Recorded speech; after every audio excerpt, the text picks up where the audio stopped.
So, and then like any other time I think about like babyface, heel, two heels, whatever, I always go back to this match because it's always going to be one of my favorites. But the WrestleMania where The Rock took on Hogan. Hollywood Hogan. Oh yeah.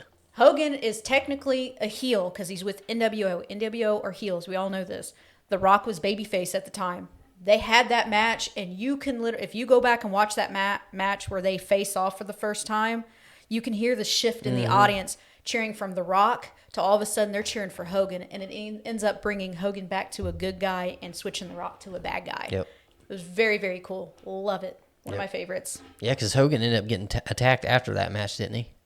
I think so. I would have to go back and watch it I think again. that's what really sealed the deal of him becoming a babyface. Yeah, Just in case people didn't shift the way they did. Yeah, because like it showed like because I think that's the time period where The Rock kind of went into like the Hollywood rock. I guess it's where he was wearing the vest and he was singing insults to the audience, like, and he ended up basically telling us all, well, you betrayed me. That WrestleMania, you all turned your back on me, and it turned him to a heel. It was very cool.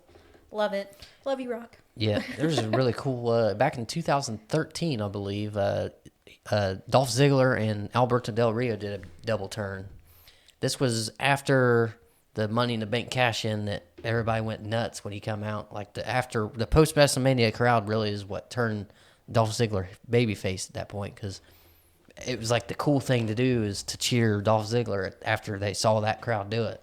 So, you know, he's continued trying to be a heel after that.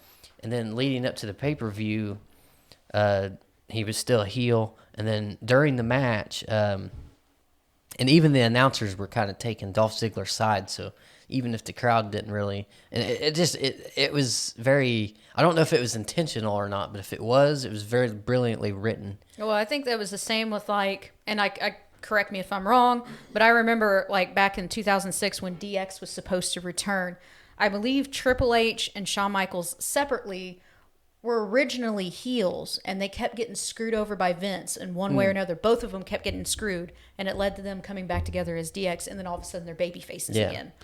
And that ended up being really good. Yeah. I know a lot of people kind of shit on DX returning in '06, but I ended up loving it. It was the funniest thing I've ever watched.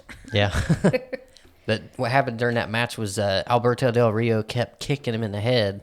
And the story was he got a concussion early on before that match. So he was attacking him on purpose to the head. Like I said, Alberto Del Rio is a babyface at this point. And the fact that he kept kicking him in the head was really pissing the crowd off because they thought that Dolph Ziggler legitimately had a concussion because of how they played it off. So that ended up making a monster out of him. And then the next week he come out and he's like, you betrayed me. Pretty much the same thing with The Rock.